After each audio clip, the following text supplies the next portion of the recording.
Hello, एक बार फिर education knowledge में आपका स्वागत है। आज हम आपके लिए बहुत ही महत्वपूर्ण वीडियो लेकर आए हैं। तो आप देखेंगे आपके लिए जो कक्षा 9th के विद्यार्थी हैं उनके लिए सामाजिक विज्ञान की वीडियो लेकर आया हूँ। तो आप देख सकते हैं जो आपका परीक्षा पूर्व अभ्यास प्रश्न पत्र 2024 हो चुका होगा और विषय है आपका सामाजिक विज्ञान। ठीक है, कक्षा 9th। इसमें मैं आपके लिए सेट बी के जितने भी आपके 2 अंक में आने वाले प्रश्न हैं उसका मैं आपके लिए सॉल्यूशन लेकर आया हूँ। ठीक है, तो आप देख सकते हैं इसमें परीक्षा पूर्व अभ्यास प्रश्न पत्र 2024 जो आपको मिल चुका होगा विद्यालय से और आपने उसको हल भी कर लिया होगा, लेकिन इसमें बहुत सारे क्वेश्चन परीक्षा में आने की संभावना है। तो इसमें आपके लिए मैं इन प्रश्नों को लेकर आया हूँ। देखिए, इसमें आपको पूछा गया था 6 नंबर पर आपका सेट बी है, आपका देख सकते हैं आप, और सामाजिक विज्ञान कक्षा 9th। ठीक है, इसमें 6 नंबर पर आपका प्रश्न था भारत के उन द्वीपों के नाम बताओ जो प्रवाल भित्ति के बने हैं तथा किस सागर में स्थित हैं। ठीक है, तो इसमें देखिए जो प्रवाल भित्ति से जो द्वीप बने हैं उसमें इसका आंसर क्या है। देखिए यहाँ पर से भारत के उस द्वीप का नाम क्या है, लक्षद्वीप है। ठीक है, आप देख सकते हैं उस द्वीप का नाम क्या है, लक्षद्वीप है, जो प्रवाल भित्ति से बना हुआ है। ठीक है, बना है तथा अरब सागर में स्थित है। ठीक है, और ये कहाँ पर स्थित है, अरब सागर में। अरब सागर भारत के पश्चिम दिशा में स्थित है। इसका प्रशासनिक आप देखेंगे इसका प्रशासनिक मुख्यालय कावरत्ती है और इसका क्षेत्रफल कितना है, 32 किलोमीटर केवल, यानी छोटा सा हमारा केंद्र शासित प्रदेश है लक्षद्वीप और इसका क्षेत्रफल कितना है, केवल 32 किलोमीटर की एरिया में ये फैला हुआ है। ठीक है, इसके बाद में आप देख सकते हैं यानी कि इसका भारत के उस द्वीप का नाम क्या है, लक्षद्वीप है। ठीक है, इतना लिख देना है, आपके उस द्वीप का नाम क्या है, लक्षद्वीप है, जो प्रवाल भित्ति से बना है। ठीक है, तथा कहाँ पर स्थित है, अरब सागर में स्थित है। अरब सागर भारत की पश्चिम दिशा में स्थित है। पूर्व में बंगाल की खाड़ी है, पश्चिम में अरब सागर है और दक्षिण में हिंद महासागर है। ठीक है, इसका प्रशासनिक मुख्यालय कहाँ पर है, कावरत्ती है। ठीक है, यानी कि इसकी राजधानी कावरत्ती है। ठीक है, और इसका क्षेत्रफल कितना है, 32 किलोमीटर है। ठीक है, इसके बाद में इसका 6 नंबर का अथवा वाला प्रश्न देख लेते हैं। तो इसमें प्रश्न था आपका अरावली और विंध्याचल पहाड़ियों में कौन सा पठार स्थित है। ठीक है, तो इसमें देखिए ये क्वेश्चन ए सेट में भी आ चुका था और बी सेट में भी इसमें दिया हुआ है। ठीक है, तो आप क्या करेंगे परीक्षा के समय, देखिए इसमें 2 प्रश्न दिए हैं। 6 नंबर के प्रश्न कितने हैं, 2 हैं। ठीक है, एक तो पहले वाला है, ए वाला, और एक इसके अथवा वाला है। तो आपको इनमें से केवल एक ही प्रश्न को हल करना है। ठीक है, परीक्षा के समय यदि आप ऊपर वाला करेंगे तो इस वाले को आपको नीचे वाला नहीं करना है। ठीक है, जो आपको अच्छे से याद है उसी प्रश्न को आपको हल करना है। यदि आप को ऊपर वाला याद नहीं है तो फिर आपको नीचे वाला करना है। तो फिर क्या करना है, ऊपर वाले को नहीं करना है। ठीक है, नीचे वाला करेंगे तो ऊपर वाले को नहीं करेंगे। केवल 2 प्रश्नों में से केवल एक ही प्रश्न को हल करना है आपको। तो इसमें देखिए इसमें इसके अथवा वाला क्वेश्चन है अरावली और विंध्याचल की पहाड़ियों में कौन सा पठार स्थित है। ठीक है, तो इसमें देखिए अरावली, इसका आंसर देखिए अरावली और विंध्याचल की पहाड़ियों में मालवा का पठार स्थित है। ठीक है, इसमें क्या करना है आपको, देखिए यहाँ पर क्या करेंगे, आपको कौन सा हटाना है। ठीक है, और इसकी जगह क्या लगाना है आपको, यहाँ पर लगाना है आपको मालवा का लगाना है। ठीक है, इतना इसमें ऐड करना है, इसका आंसर आपका पूरा हो जाएगा। देखिए यहाँ पर क्या करेंगे, अरावली और विंध्याचल पहाड़ियों में।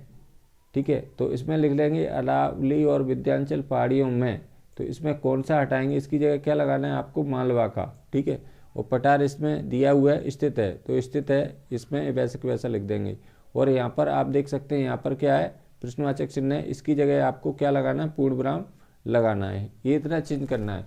तो कौन सा इसमें से हटा के क्या करना है आपको, मालवा का लगाना है और इसका आंसर आपको इसी में से मिल जाएगा। यानी अरावली और विंध्याचल की पहाड़ियों में कौन सा पठार स्थित है? मालवा का पठार स्थित है। ठीक है, और इसमें से आपको केवल एक ही प्रश्न करना है। आप देख सकते हैं 2 अंक में आने वाले प्रश्न है सभी, तो इनका सॉल्यूशन मैं आपके लिए लेकर आ जाऊँ। ठीक है, अब इसके बाद में नेक्स्ट क्वेश्चन देखते हैं।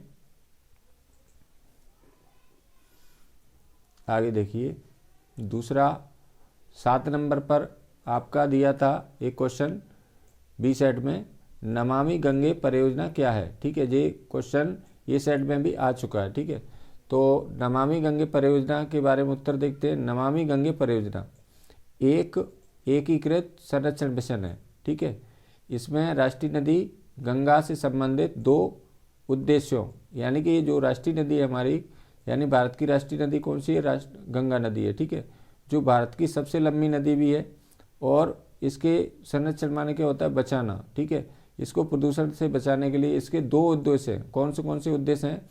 एक तो प्रदूषण के प्रभाव को कम करना, पहला उद्देश्य हो गया, और तथा इसके संरक्षण, और दूसरा उद्देश्य क्या है? संरक्षण और कायाकलाप को पूर्ण किया जा सके। ठीक है, ये इसके 2 उद्देश्य हैं मेन। तो ये बहुत ही वेरी इंपॉर्टेंट क्वेश्चन है। नमामि गंगे परियोजना एक एकीकृत संरक्षण मिशन है।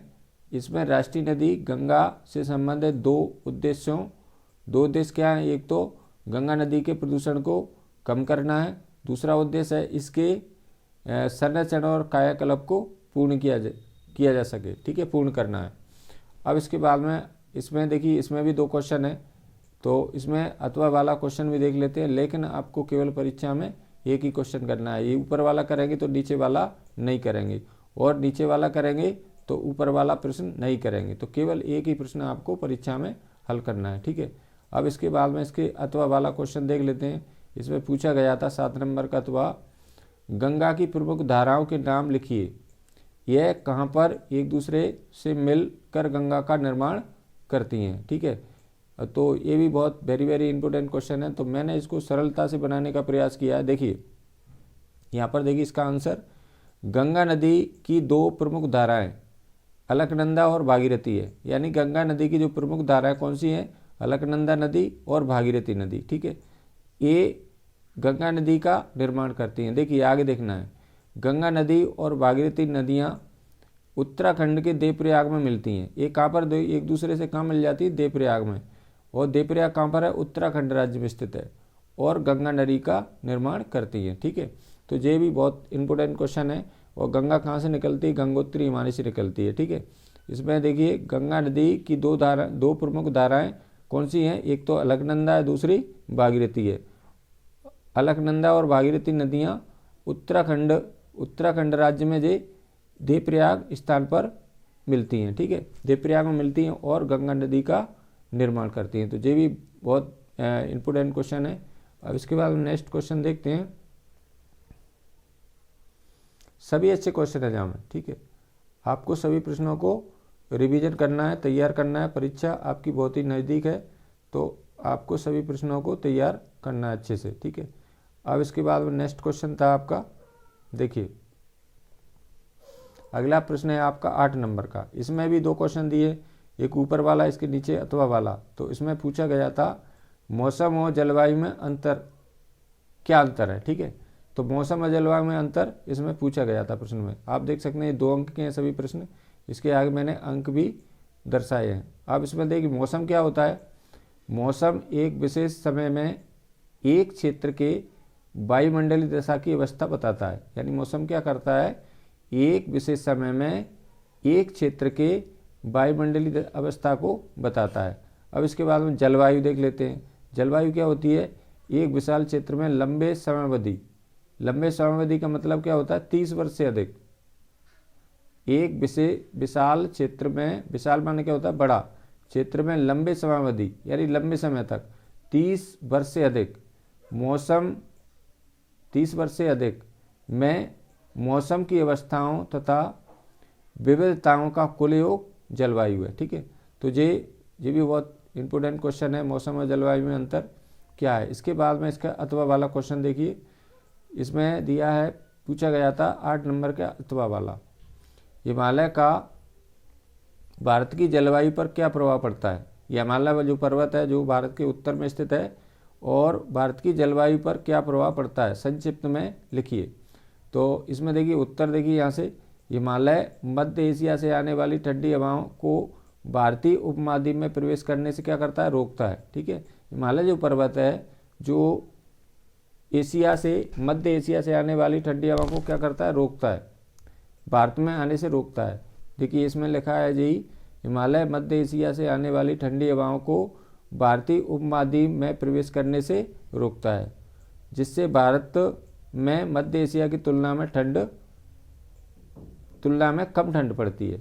यानी कि जो मध्य एशिया से आने वाली, हिमालय पर्वत क्या करता है, जो मध्य एशिया से आने वाली ठंडी हवाएं उसको भारत में प्रवेश करने से क्या करता है, रोकता है, और जिससे भारत में मध्य एशिया की तुलना में कम ठंड पड़ती है। यानी मध्य एशिया में ज़्यादा ठंड पड़ती है, तो हिमालय पर्वत की होने की वजह से भारत में हमें सर्दी यानी बहुत ही कम ठंड लगती है। वो मध्य एशिया में जाएंगे तो आपको बहुत ही सर्दी का एहसास होगा। तो हिमालय पर्वत क्या करता है, वहाँ से जो मध्य एशिया से आने वाली ठंडी हवाओं को रोक लेता है और भारत में आने से रोक लेता है, जिससे भारत में मध्य एशिया की तुलना में बहुत ही कम ठंड पड़ती है। अब इसके बाद नेक्स्ट क्वेश्चन है, सभी क्वेश्चन अच्छे हैं इसमें। देखिए अगला प्रश्न है आपका, मृत्यु दर किसे कहते हैं। ठीक है, तो मृत्यु दर क्या है, ये भी इंपॉर्टेंट क्वेश्चन है। तो इसका आंसर देखिए, एक वर्ष में प्रति 1000 व्यक्तियों में मरने वाली संख्या को मृत्यु दर कहते हैं। ये भी वेरी वेरी इंपॉर्टेंट क्वेश्चन है। एक वर्ष में क्या लिखेंगे, एक वर्ष में प्रति 1000 व्यक्तियों में मरने वाली लोगों की संख्या को क्या कहते हैं, मृत्यु दर कहते हैं। अब इसमें कभी कभी क्या होता है, जन्म दर का पूछ लेते हैं क्वेश्चन, तो क्या हो जाएगा फिर, एक वर्ष में जन्म दर का परिभाषा कैसे लिखेंगे, एक वर्ष में प्रति 1000 व्यक्तियों में, यहाँ पर देखिए मरने वाले क्या हटा देंगे, तो यहाँ पर मरने हटा देंगे, तो यहाँ पर क्या लिखेंगे, जन्म लेने वाले, क्या लिख देंगे आप, जन्म लेने वाले, जन्म, यहाँ पर मृत्यु दर और जन्म दर का दोनों का आंसर मैं आपको बता रहा हूँ। क्या लिखेंगे, एक वर्ष में प्रति 1000 व्यक्तियों में जन्म लेने वाले, इसमें क्या लिखना है आपको, जन्म लेने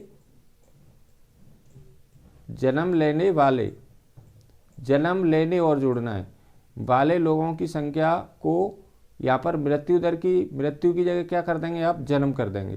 ठीक है, तो इसका जन्म दर और दोनों का आंसर मृत्यु दर का आपका यहाँ पर बनकर तैयार हो जाएगा। देखिए दोनों की परिभाषा मैंने आपके लिए बहुत ही सरलता से कर दी है। तो कैसे लिखेंगे, मृत्यु दर का तो यही लिख देंगे जो परिभाषा मैंने लिखी हुई है। क्या लिखेंगे, मृत्यु दर की, एक वर्ष में प्रति 1000 व्यक्तियों में मरने वाले लोगों की संख्या को मृत्यु दर कहते हैं। ये तो हो गई काय की परिभाषा मृत्यु दर की। जन्म दर की कैसे लिखना है, एक वर्ष में, देखिए जन्म दर की कैसे लिखेंगे, एक वर्ष में जन्म दर की लिखना है, एक वर्ष में प्रति 1000 व्यक्तियों में, यहाँ पर इसमें क्या करना है, मरने हटाना है आपको, और यहाँ पर लिखना है जन्म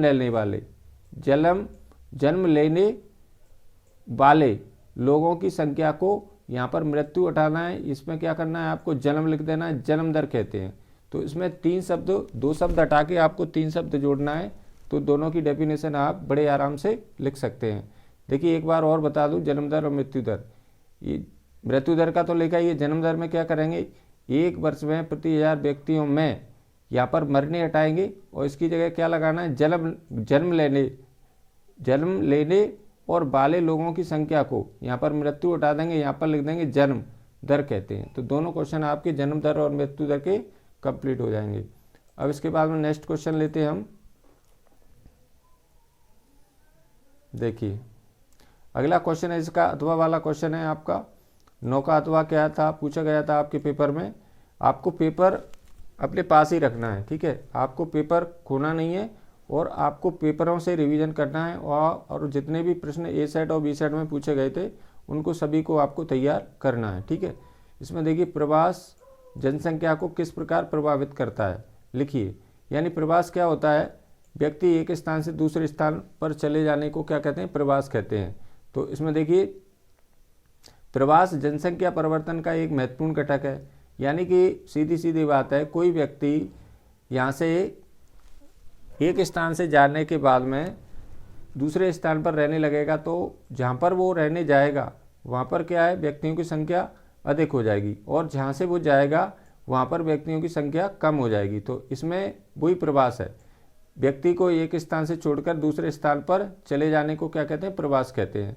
ठीक है, इसमें प्रवास की परिभाषा मैंने बताई आपको। प्रवास क्या होता है, व्यक्ति का एक स्थान से छोड़कर किसी दूसरे स्थान पर चले जाना प्रवास कहलाता है। तो ये देखिए यहाँ पर प्रवास जनसंख्या परिवर्तन का एक महत्वपूर्ण घटक है। ये केवल जनसंख्या के आकार को ही प्रभावित नहीं करता, बल्कि उम्र, लिंग के दृष्टिकोण से नगरीय एवं ग्रामीण जनसंख्या की संरचना को भी परिवर्तित करता है। आजकल काम के लिए क्या करते हैं लोग, गांव छोड़कर, ग्रामीण क्षेत्रों को छोड़कर नगरीय क्षेत्रों में जाकर बसने लगते हैं। ठीक है, तो क्योंकि वहाँ पर ग्रामीण क्षेत्र में जो काम कम रहता है तो वो नगरीय क्षेत्र में चले जाते हैं। तो क्या होता है, ग्रामीण क्षेत्र की जनसंख्या कम हो जाती है, और जो नगरीय क्षेत्र है यानी शहरी क्षेत्र है उनकी जनसंख्या बढ़ जाती है। ठीक है, भारत में देखिए इसमें लिखा है, भारत में ग्रामीण नगरीय प्रवास के कारण, यानी कि जो ग्रामीण क्षेत्रों से लोग नगरीय क्षेत्रों में प्रवास करते हैं तो शहरों तथा नगरों की जनसंख्या में क्या होती है, नियमित वृद्धि होती है। तो वही मैंने पहले बताया था आपको, यानी भारत के जो ग्रामीण क्षेत्र के लोग हैं वो नगरीय प्रवास में के कारण शहरों में क्या होती है, जनसंख्या बढ़ जाती है। शहरों तथा नगरों में जनसंख्या में नियमित वृद्धि होती है, यानी नियमित रूप से वृद्धि होती रहती है। अब इसके बाद में अगला क्वेश्चन था आपका 10 नंबर पर, ये सेट में भी पूछा गया था, और इसमें पूछा गया है वन विनाश किसे कहते हैं। तो इसमें सरल परिभाषा मैंने आपके लिए बताई है, ये भी 2-2 नंबर के ये सभी। उत्तर देखिए, वनों के लुप्त होने को सामान्यतः वन विनाश कहते हैं, लुप्त होने या समाप्त होने। ठीक है, तो इसमें सीधी परिभाषा आप लिख देंगे, वनों के लुप्त होने को सामान्यतः वन विनाश कहते हैं, या वनों के समाप्त होने को सामान्यतः वन विनाश कहते हैं। तो इसमें आप इसके बाद में इसका अथवा वाला प्रश्न देखते हैं। वन क्या होते हैं, जो जंगल होते हैं, लुप्त होना या समाप्त होना। ठीक है, एक ही बात है। तो वनों के लुप्त होने को सामान्यतः वन विनाश कहते हैं, या वनों के समाप्त होने को सामान्यतः वन विनाश कहते हैं। इसके बाद में इसका अथवा वाला क्वेश्चन देखते हैं।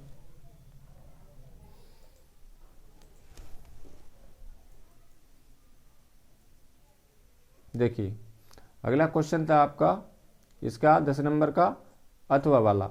यदि आपको इनमें से देखिए 2 प्रश्न हैं 10 नंबर के, एक तो ये है, एक ये है, लेकिन आपको परीक्षा में केवल एक ही प्रश्न को हल करना है।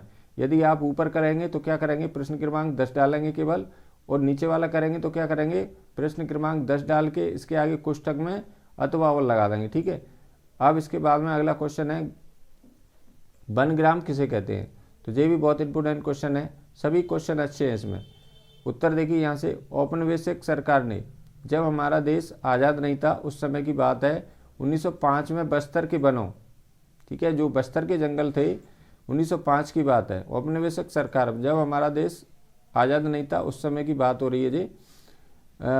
1905 में बस्तर के वनों में शिकार करना व वन उत्पाद इकट्ठे करने पर रोक लगाई थी। यानी जो अंग्रेज़ों के द्वारा 1905 में बस्तर के जो जंगलों पर शिकार करना और वन से कोई भी उत्पादन लाना, जैसे गोंद लाना, लकड़ी लाना करने पर क्या कर दिया था, रोक लगा दी थी, यानी पाबंदी लगाई थी।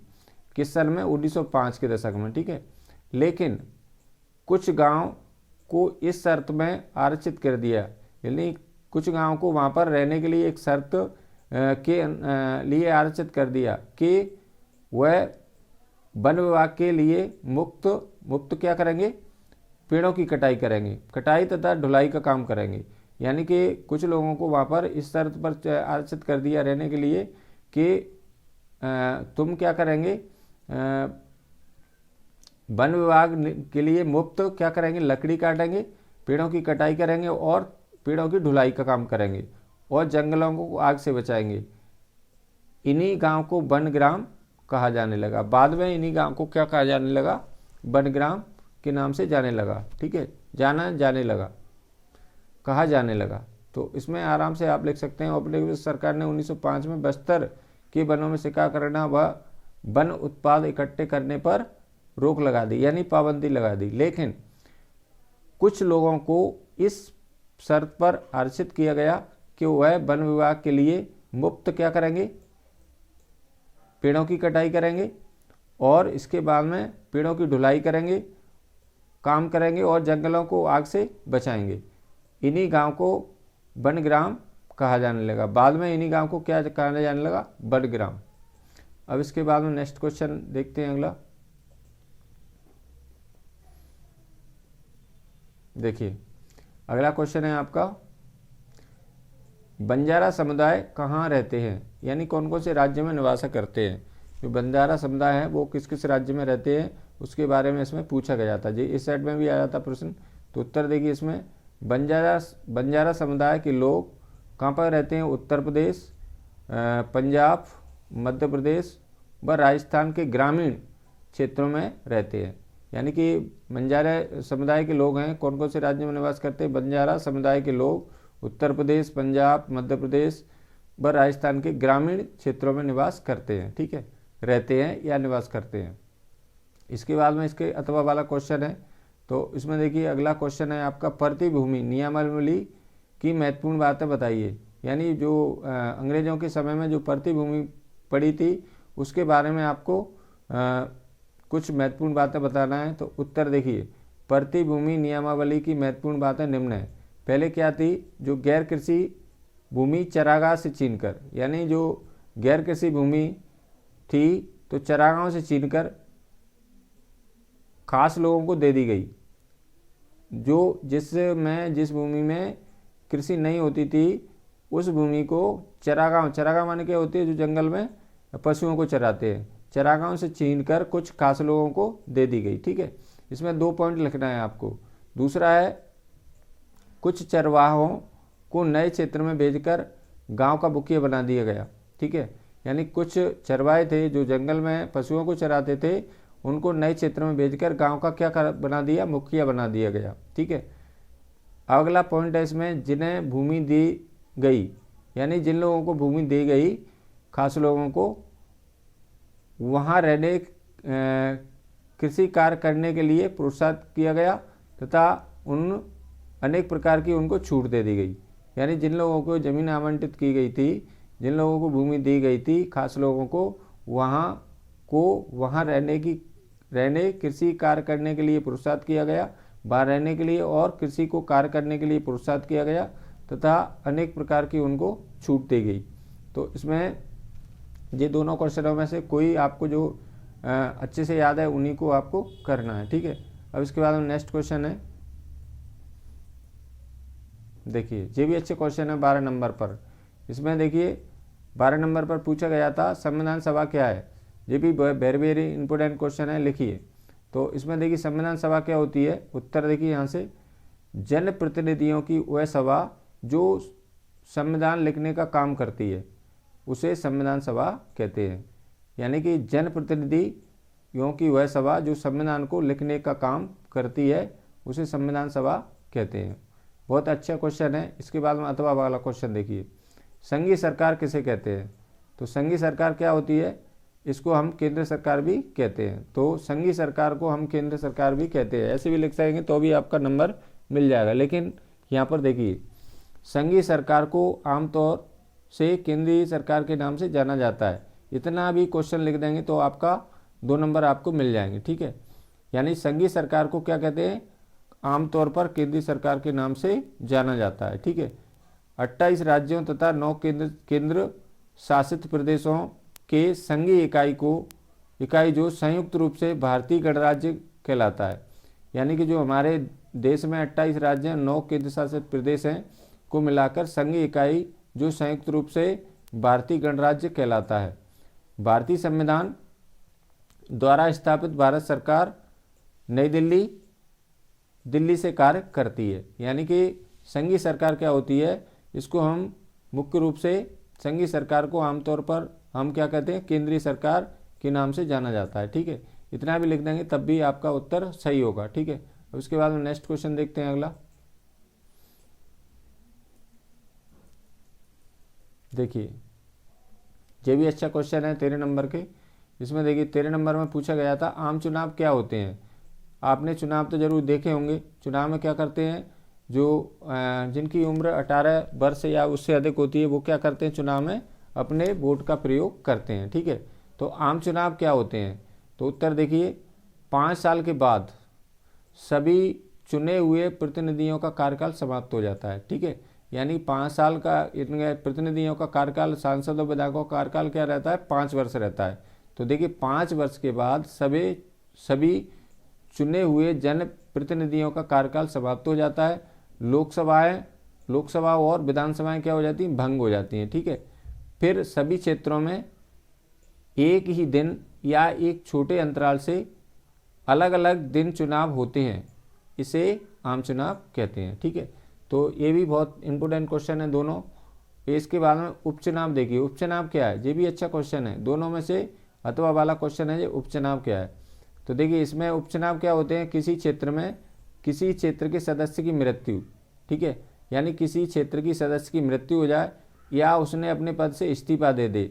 ठीक है, तो इसमें परिभाषा क्या लगाएंगे? किसी क्षेत्र की सदस्य की मृत्यु या इस्तीफे से खाली हुई सीट के लिए हुए चुनाव को क्या कहते हैं? उपचुनाव कहते हैं। यानी किसी सदस्य की या तो मृत्यु हो जाए या उसने अपने पद से इस्तीफा दे दे, तो ऐसी स्थिति में वो सीट क्या होती है? खाली हो जाती है। इसके बाद में उस सीट पर जो चुनाव होता है वो उपचुनाव कहलाता है। तो इसकी परिभाषा लिखेंगे, किसी क्षेत्र के सदस्य की मृत्यु या इस्तीफे से खाली हुई सीट के लिए हुए चुनाव को उपचुनाव कहते हैं। ठीक, ये भी दोनों question very very important question है। अब इसके बाद नेक्स्ट क्वेश्चन देखते हैं। अगला देखिए, अगला क्वेश्चन है आपका 14 नंबर का। ठीक है, तो इसमें 2-2 नंबर के मैंने सभी प्रश्न सम्मिलित किए हैं। शोषण के विरुद्ध अधिकार किस अनुच्छेद में है? लिखिए। तो इसमें शोषण का विरुद्ध अधिकार किस अनुच्छेद में आता है?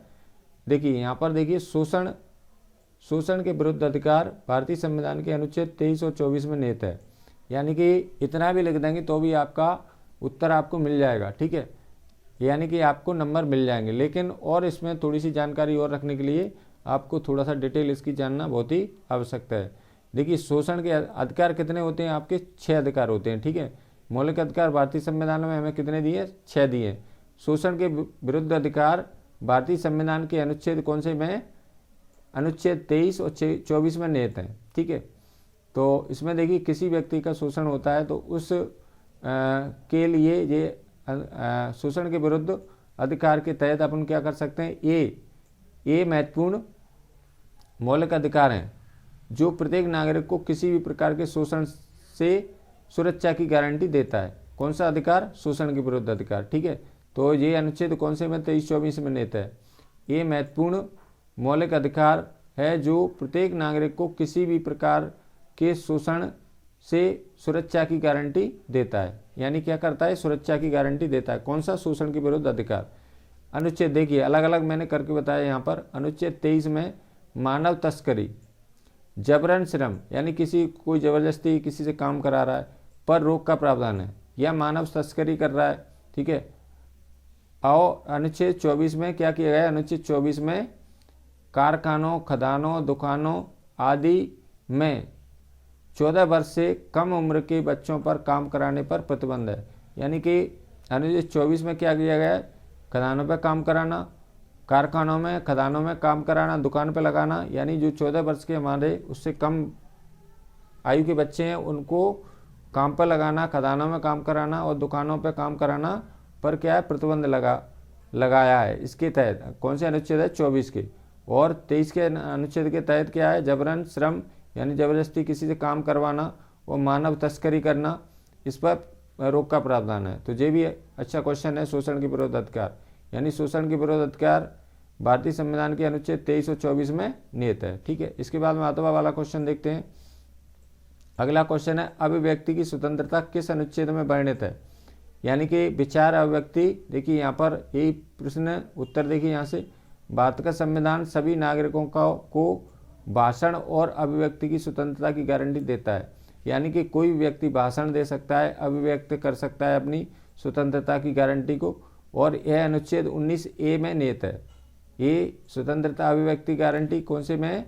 अनुच्छेद 19A में निहित है। ठीक है, तो इसमें लिख देंगे, भारत का संविधान सभी नागरिकों को भाषण और अभिव्यक्ति की स्वतंत्रता की गारंटी देता है। यह अनुच्छेद 19A में निहित है। ठीक है, इसके बाद में नेक्स्ट क्वेश्चन है आपका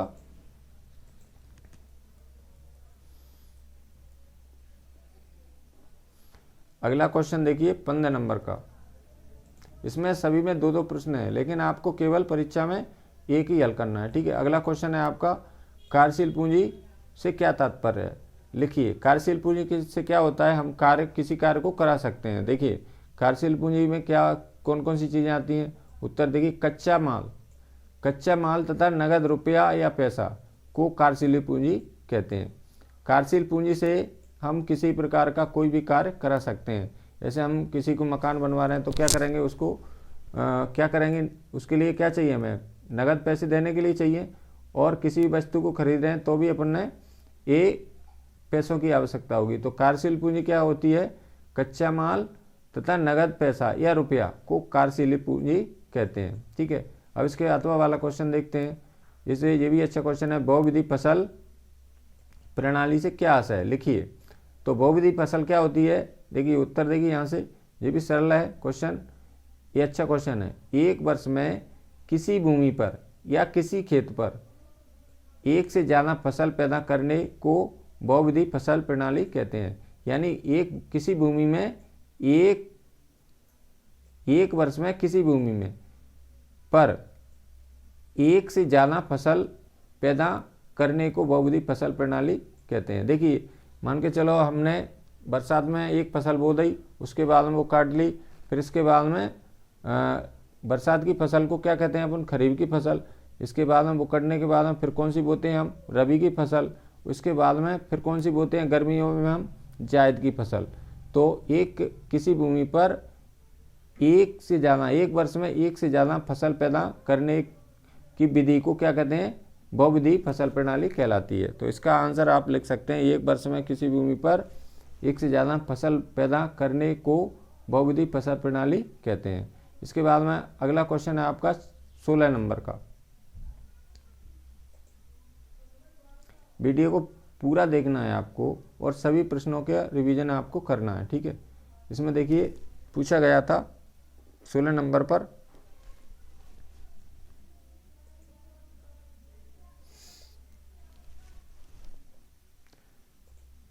आगे देखिए, निर्धनता निरोधी उपाय कितने कारकों पर निर्भर है, उनके नाम लिखिए। यानी निर्धनता माने क्या होता है, गरीबी। ठीक है, निर्धनता निरोधी उपाय 2 कारकों पर निर्भर हैं। कौन कौन से कारक हैं भाई, आर्थिक समृद्धि को प्रोत्साहन, और दूसरा कारक क्या है, लक्षित निर्धन निरोधी कार्यक्रमों पर निर्भर है। ठीक है, तो इसमें 2 आपको निर्धनता निरोधी उपाय कितने कारक हैं, उसके 2 कारक हैं। कौन कौन से हैं, आर्थिक समृद्धि को प्रोत्साहन करना, और दूसरा लक्षित निर्धनता निरोधी कार्यक्रमों पर निर्भर है। ठीक है, इसके बाद में अगला क्वेश्चन है, विकासशील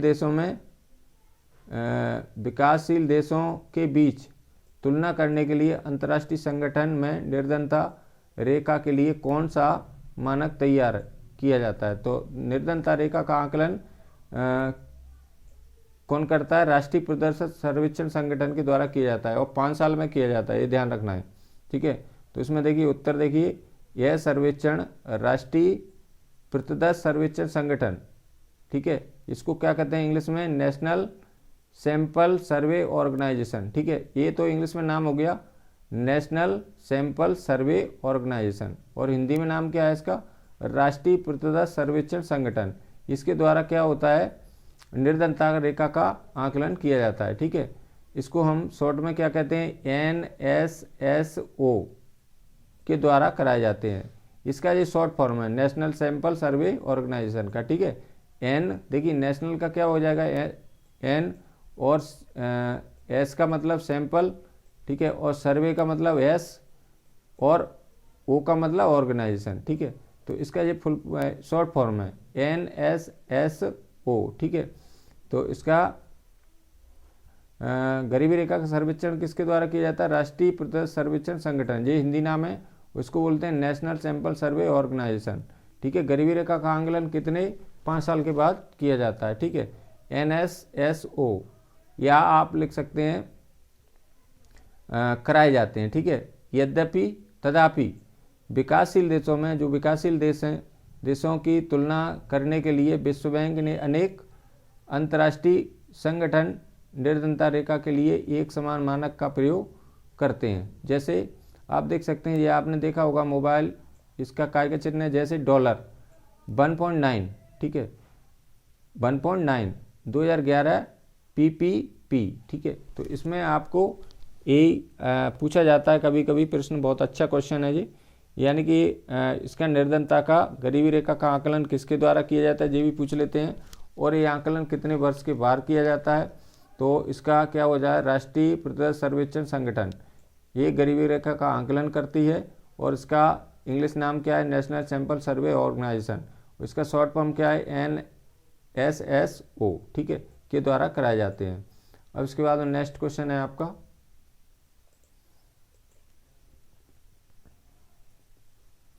इसमें 2-2 प्रश्न दिए हैं सभी में, तो आपको केवल इनमें से एक क्वेश्चन ही हल करना है पेपर में, ठीक है। ऐसे 17 नंबर के कितने, 2 क्वेश्चन, एक ऊपर वाला एक नीचे वाला, लेकिन आपको अच्छे से कौन सा याद है वही प्रश्न आपको, आप देख सकते हैं इसमें अथवा वाला क्वेश्चन दिया है, तो एक ही प्रश्न दोनों में से आपको ये करेंगे तो आप इसको नहीं करेंगे, ठीक है। और आप यदि आपको ये वाला याद है क्वेश्चन, नीचे वाला याद है ये वाला अच्छे से, तो नीचे वाला करना है, फिर इसको नहीं करेंगे, ठीक है। और यदि आपको ऊपर वाला याद है, ये वाला याद है आपको, ये वाला इसको कर रहे हैं, तो आप इसको नहीं करेंगे। तो केवल एक ही प्रश्न आपको हल करना है परीक्षा में। तो देखिए इसका 17 नंबर का क्वेश्चन था, निर्गम कीमत से क्या आशय है, ठीक है।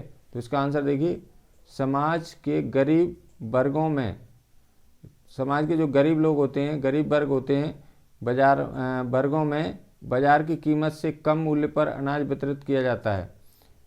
इसी कीमत को निर्गम कीमत कहते हैं। जो गरीब परिवार होते हैं हमारे, तो बाजार में जो मतलब किसी भी खाद्यान्न का मूल्य महंगा होता है, तो उसको क्या करते हैं, कम मूल्य पर अनाज वितरित किया जाता है, ठीक है। उसको क्या कहते हैं, इस कीमत को निर्गम कीमत कहते हैं। तो इसमें सीधी सी परिभाषा लिख देना है आपको, समाज के गरीब वर्गों में बाजार कीमत से कम मूल्य पर अनाज वितरित किया जाता है, इस कीमत को निर्गम कीमत कहते हैं। जैसे उचित मूल्य की दुकान है हमारी, वहाँ पर ये कंट्रोल बोलते हैं कभी कभी, वहाँ पर ये गरीब लोगों को कम मूल्य पर, जो बाजार में चल रही होती है कीमत, उससे कम मूल्य पर अनाज का वितरण किया जाता है, ठीक है। उसी को हम क्या कहते हैं, निर्गम कीमत कहते हैं। इसके बाद में अथवा वाला क्वेश्चन देखते हैं, सब्सिडी क्या से क्या आशय है।